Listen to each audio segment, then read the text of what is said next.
Welcome to ConvHERsations with Kristie, brought to you by Herverse, a community where women who lead, build, and grow come together. This is a space for real, unscripted conversations with bold leaders who are creating impact. No fluff, no filters, just honest insights to help you lead well and live fully. Because at Herverse, we believe leadership isn't meant to be done alone. I am confident you are going to love it. So let's get started.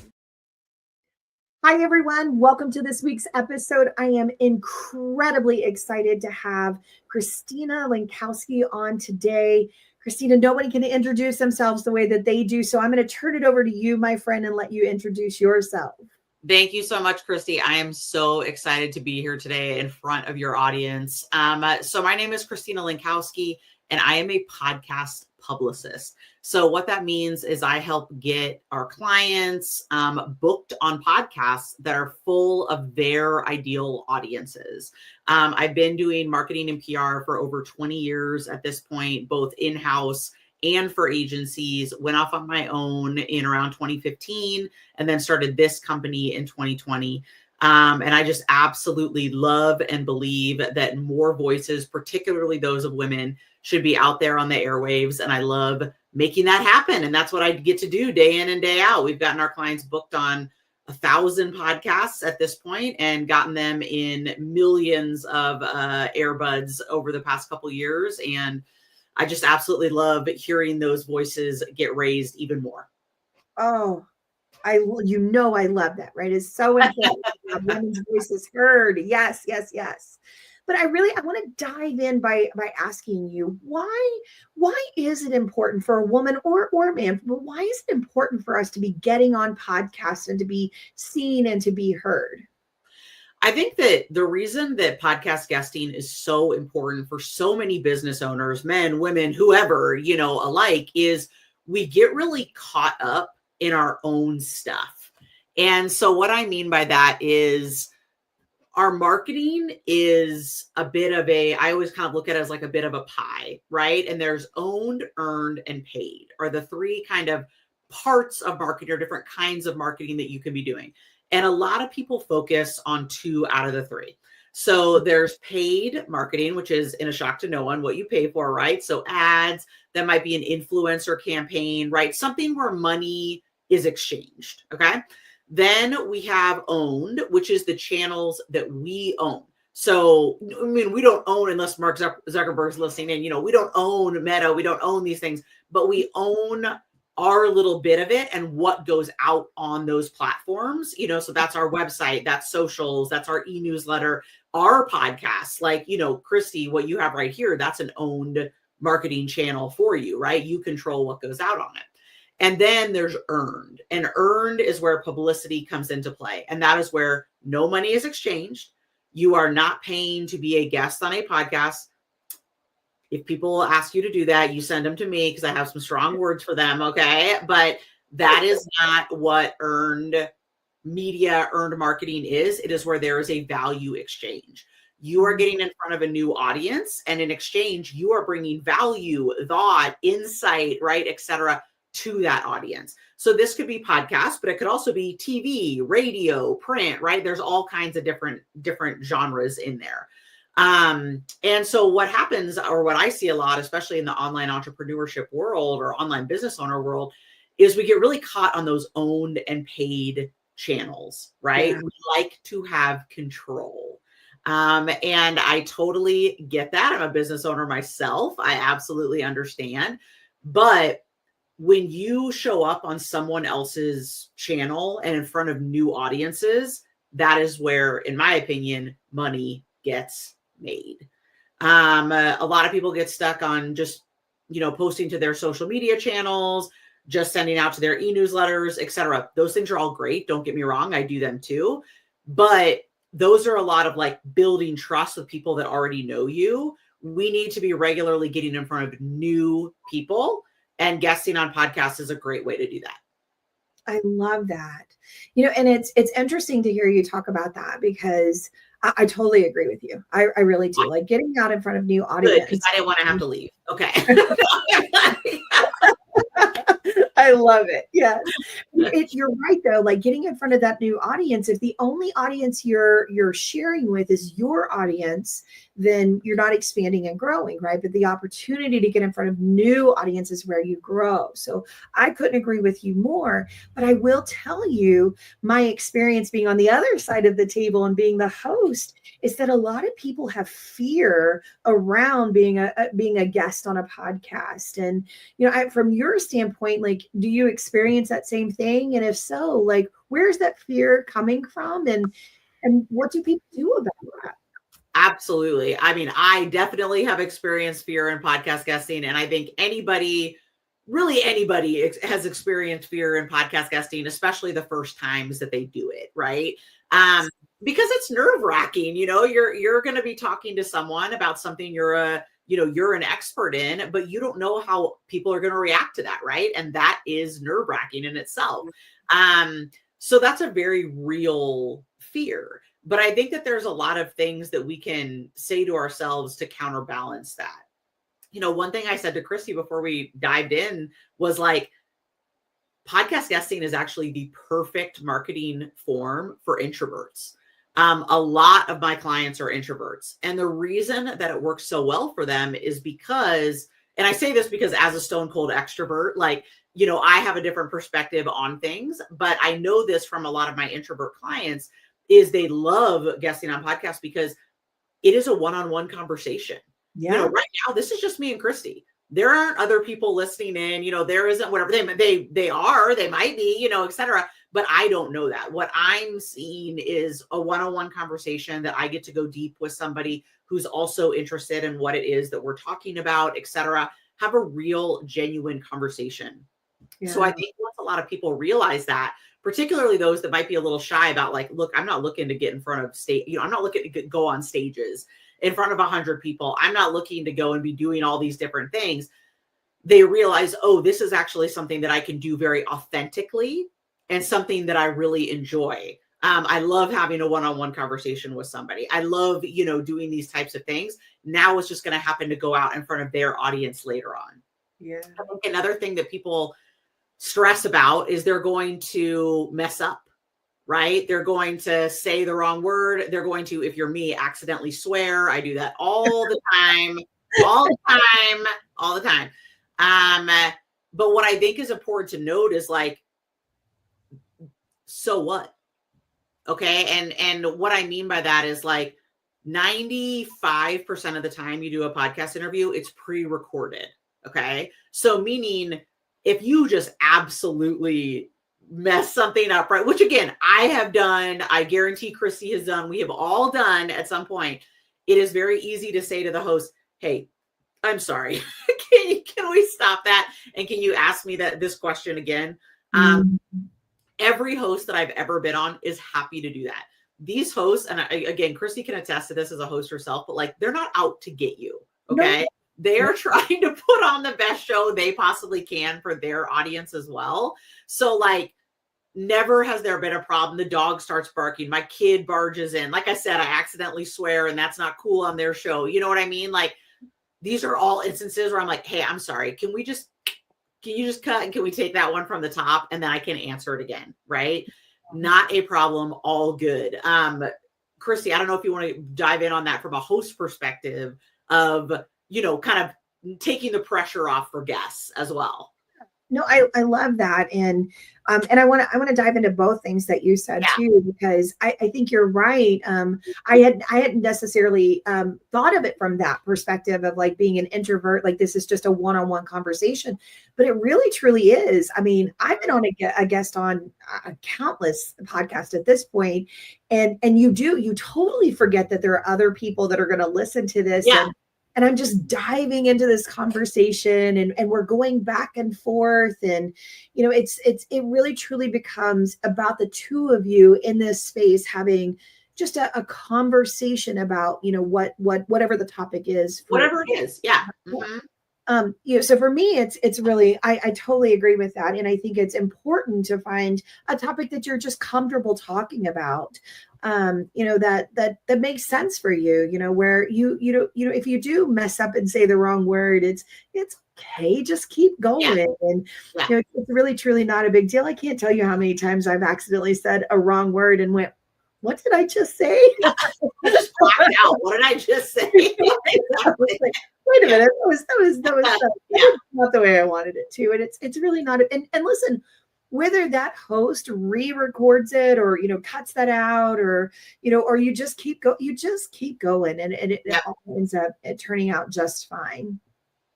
But I love that you talked about the perfectionism piece of it too, right? Because I think sometimes, especially as women, we do want to be seen in a way that is, very professional, and it's I am on point, and and I answered the correct question, quote unquote, correctly, and we want to be seen that way. But here's the thing that I have seen the most is that's great, but what people really truly want is to see real, right? They want to be real people, real voices, real women stepping up to the mic, and real people make mistakes. We stumble over a word, or you can sometimes see us like having thoughts and kind of going through that, and that's what's attractive to people. So the imperfection can actually be your best quality. Absolutely. And showing up as perfect, show up as real. Yep. Show up as real. I love that. And show up too, like vulnerable, like in a way that makes sense for you, in that way. See, this is real life, you guys. My daughter is knocking at the door. Oh. Then go. Okay. See, real life, you guys. Real life, you guys. This is. And we're not going to cut that. We're all dealing with it right now, But the point of all that I just gave in real time is that this is real life, and I love that you said that. This is the vulnerability when our clients get vulnerable, and I don't mean you need to be telling your deepest, darkest secrets like when you're on podcast, but when you get real, when you get authentic, when you get vulnerable about the things that are in your life, that is what people remember.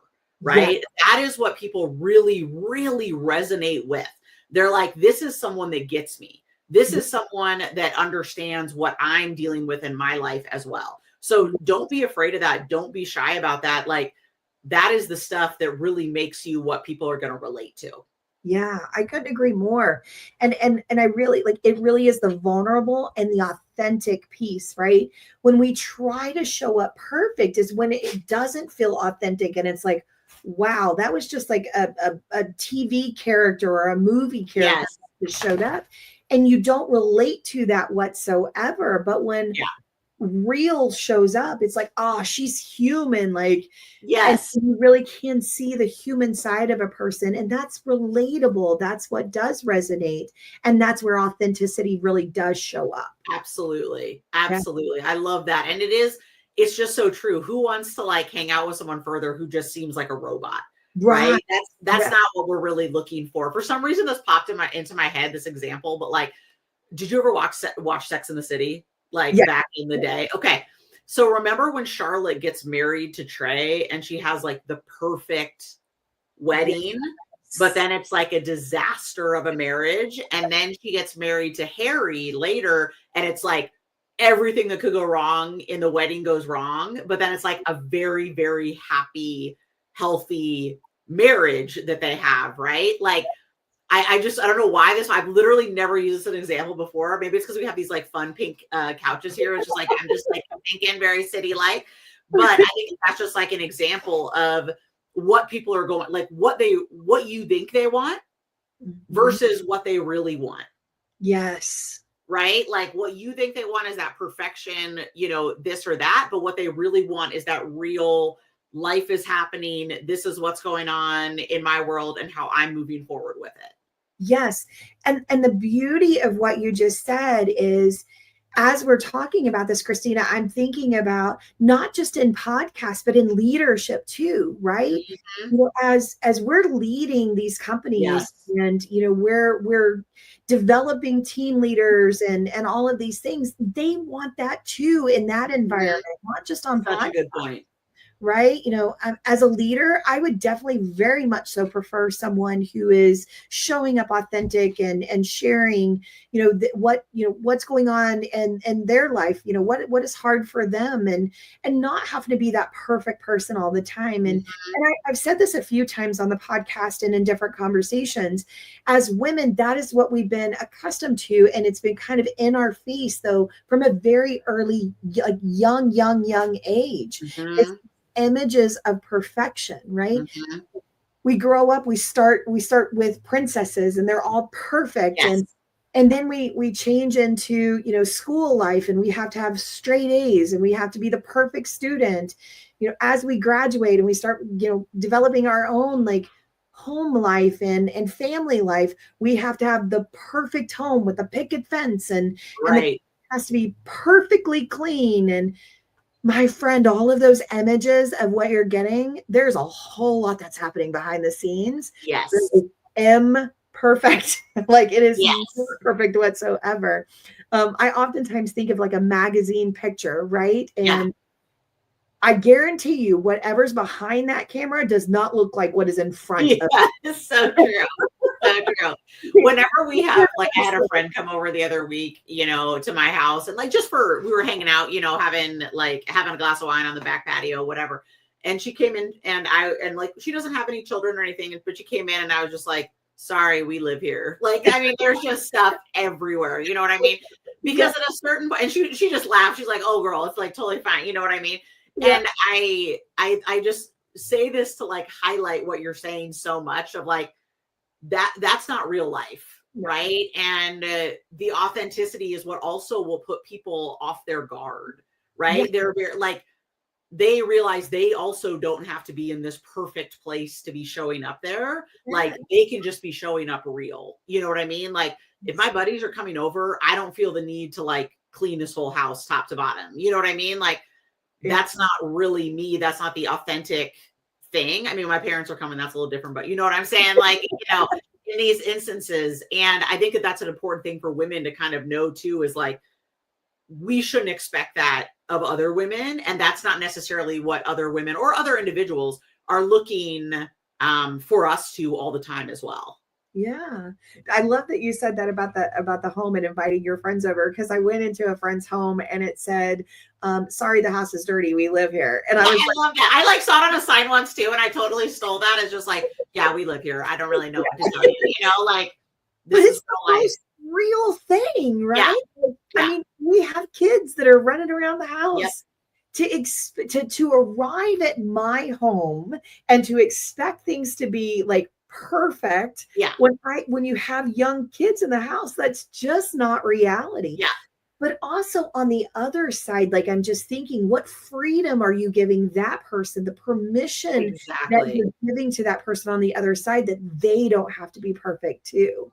I love that you said that, because that's actually part of the reason why I think I've become so comfortable with that in my life, like too, is because I want them to feel like, hey, if you ever invite me over to your house, it's fine if it's not perfect. You know what I mean? Like, you've got kids, or even if you don't, but you're busy and you're working and you're doing all these things, right? Like, you also don't need to feel like, oh, I don't want to invite Christina over because it's going to take me an hour to clean. No, like it's fine. Like we're good. You know what I mean? Is everyone in your house alive? Like we're like, that's kind of the bottom of, the baseline that I'm working off of, most of the time. Yeah. Is it a healthy house, right? Yes. Like, are you a healthy, happy house? Okay, then we're good. Like nothing else other than that is needed.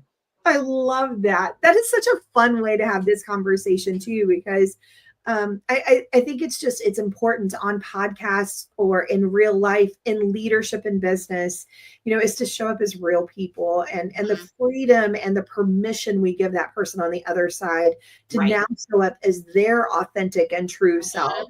And to really expect that, to give that and to receive that. Because I don't expect any of my team members on, that are part of what we're doing to be perfect. No, we all make mistakes. The most important thing though, is that we learn from our mistakes, right? We have open conversations around, what happened and how can we make it better in the future. But Absolutely. expecting, and here's a big thing for me, Christina, as we were talking, that just came to me. When you expect perfection like that, you are setting people up to fail. Absolutely. No Right? one's ever going to live up to it. Yeah. Yeah. If I expect my friend's home or my parents' home or whoever for it to be 100% like just the perfect house, like setting that expectation for myself or for that person, man, that creates an atmosphere of just Absolutely. discomfort and Attention. yeah. It's just attention that you like, you're creating it. Yes. Yeah, for no reason. Yeah. For no reason. Yeah. Mm-hmm. But then also I'm just thinking about that on our teams and our businesses too. If you are setting the stage for absolute perfection, you're setting that person up for failure, because we are humans. We make mistakes. And when we set that expectation of perfection, now that person is going to be scared to tell you when they've made a mistake. Right. And instead of openly coming to you and saying, oh goodness, this just happened. Yeah. How do we fix it? Or I just fixed it, and working, and collaborating to make that happen, more than likely they're going to try and hide it. Right. And they're going to try and fix it on their own. They're going to try and, do things that could cause even more damage. Cause even more. I love that you're saying this, because on my team, the one thing I always say to my team, because again, as you pointed out, everyone makes mistakes, but I always say, come with solutions. Yes. To me, right? Come to me with a couple ideas on how we can, whether it's rectify the situation or not have the situation happen again, right? It kind of depends on what's, what kind of happened, right? Yes. And it may not be that we even necessarily use one of those suggestions. I might have a different idea, but I like that they can bring those to me and we can have the conversation around that. But I always, that's my thing. I said, come with solutions. Like, don't just come to me with a problem, come to me with what happened, and then your thoughts on how we might be able to rectify it or fix it moving forward, etc. 100%.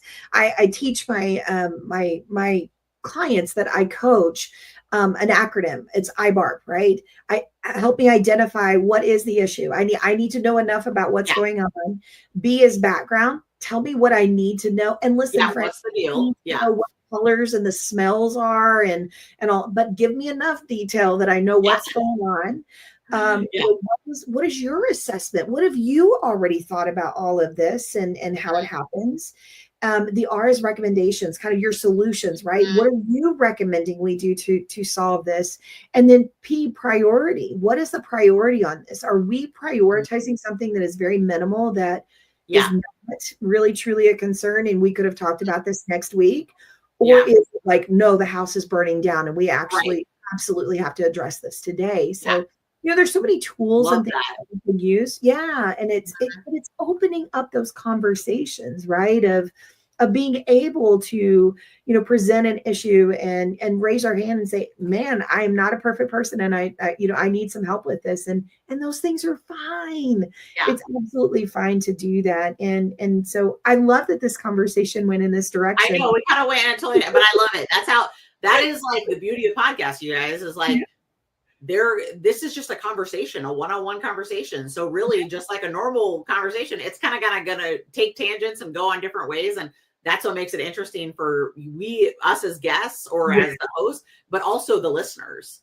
Yeah. But also that is one reason why, for me, when I'm a guest, I don't try to overly prepare to go onto a podcast because of what just happened.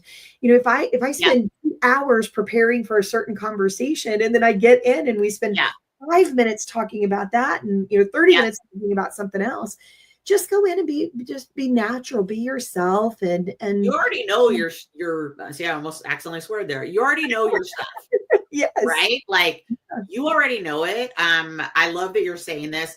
How I prepare before a podcast interview is I will always listen to a episode of the podcast within 48 hours before I'm going to do my going to do my recording, but I don't listen to it like sitting there taking note. You know what I mean? Like it might be when I'm on my walk. It might be when I'm taking my kid to school. It might be, you know, kind of more in the background while I'm doing something else. That doesn't mean that I'm not listening, but it doesn't mean that I'm like so focused on it and so like, okay, this is exactly what they're saying. And this is exactly the questions that are being asked, whatever.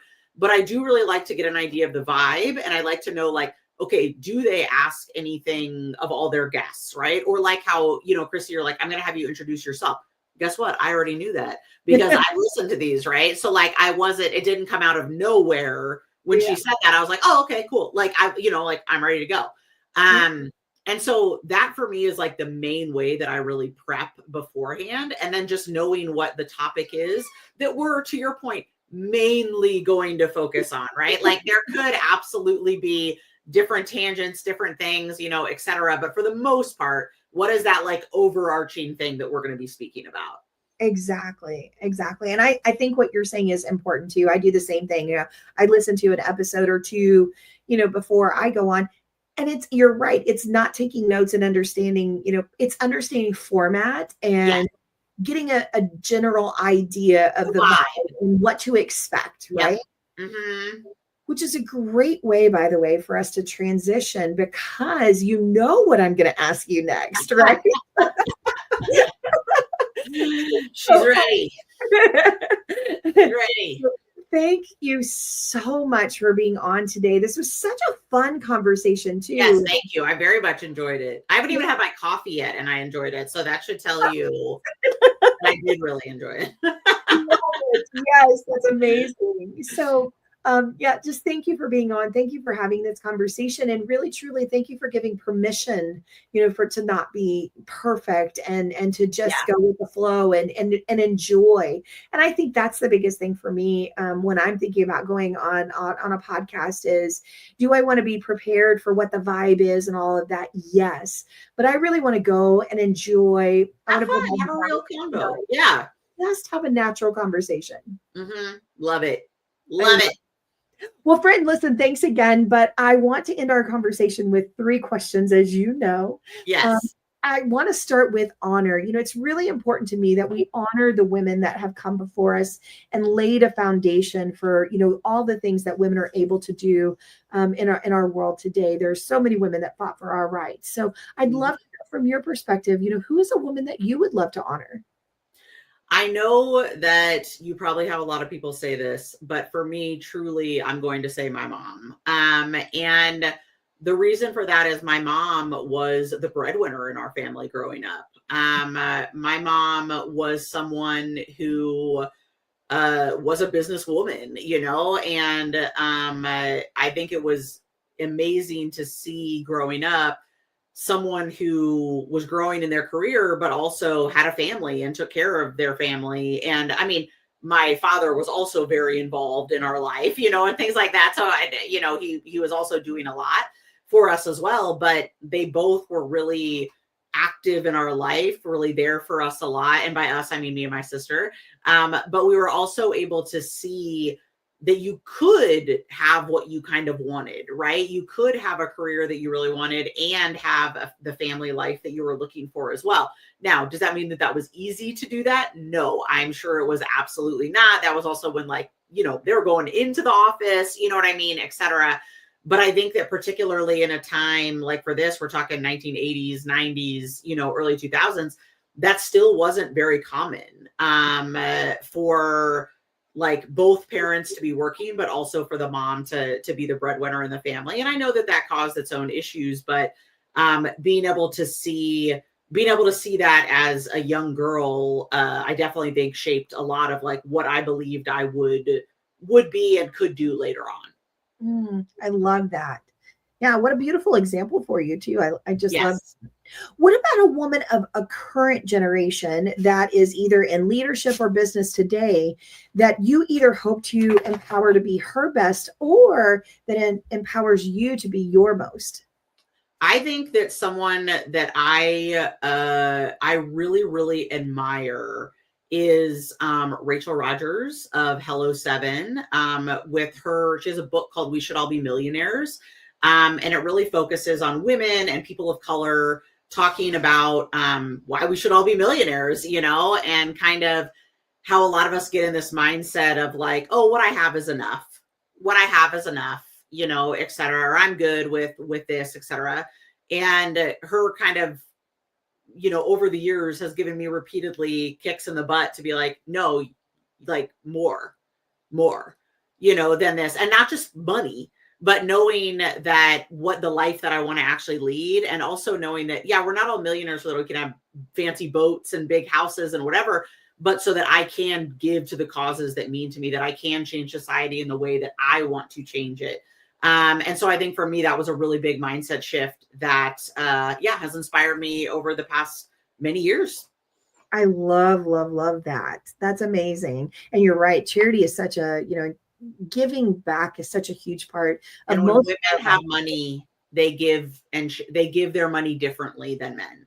Yes. And the stats behind that and just kind of what that looks like. And so I just love kind of that knowledge and knowing that we can make it a big way to make a difference is to actually be able to put money behind it. Not saying that's the only way, but that is a very effective way to be able to make the change you're looking for.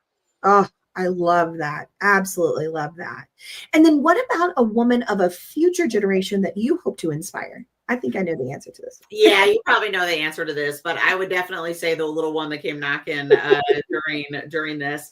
And really for me, I have a little bit of a different situation than most folks. I have a 10-year-old daughter, but she has special needs, autism, ADHD, developmental delays, etc. And so for me, when I am thinking about how to inspire her, what I'm really looking for is like, I want you to have a happy, healthy life, whatever that looks like, and potentially, know that you could have the freedom to potentially create and that you can create the life that you want. Right. Mm-hmm. I don't know what the future holds, like in regards to college or, these traditional routes that a lot of us took, growing up. I don't necessarily think that is the path, but whatever that path looks like, I want it to be, in a place where my daughter and others like her can feel supported and feel like they have choice and are happy and healthy in their relationships and the work that they put out in the world. What a beautiful way to conclude this conversation, because that is absolutely perfect. I love that. Whether it's, a child that does have special needs or, is not going to have a traditional route, or if you are just choosing not to have a traditional route, like right. The world is open to everyone, and you have such freedom now to truly own who you are and what you want to do. So thank you for bringing that to light and being part of that. Again, Christina, I knew this was going to be a fun conversation, and it absolutely turned out to be even more than I expected. So thank you for being on this week. And so if anybody wants to get in touch with you, what's the best way to reach out to you? Yeah, absolutely. Well, first off, thank you, Kristie. I knew this was going to be great. I was excited this morning when I was getting ready. I just knew it was going to be a great convo, and I appreciate it. So thank you. And for people that want to get in touch with me, we have a really cool quiz at podcastpublicityquiz.com. And you actually get to it's in video with me. You can, if you're not watching this and you're just listening to it, you can put a face to the voice, etc. And it's a really great way to kind of determine if you're someone that wants to DIY this work. We have a training on that. Or if you're someone that maybe are like, yeah, I want to have your team take on doing this work for me or someone else, for a lot of people, they might be like, hey, this is something my visionary, that I work with could be really interested in doing. Then let's chat about that some more. You can also find me at Instagram at publicityxchristina with a CH or over on LinkedIn. So any of those places, come say hi. I would love it. Love it. Again, thank you, friend. I appreciate you being here today. Everyone, I hope you enjoyed this episode. It was definitely very fun, and such a lot of insights came out of this one, and I'm excited about it. And I can't wait to see you again next week. Have a good one. Thank you so much for tuning into this episode of ConvHERsations with Kristie. I hope you're walking away with a few nuggets of inspiration, maybe a new perspective, or just a reminder that you're not alone in your leadership journey. If this episode resonated with you, share it with a friend, drop us a comment, or tag us with your favorite takeaway. And don't forget to subscribe so you never miss an episode. Until next time, keep showing up, keep leading with heart, and keep building the kind of life and leadership that feels true to you. I'll see you in the next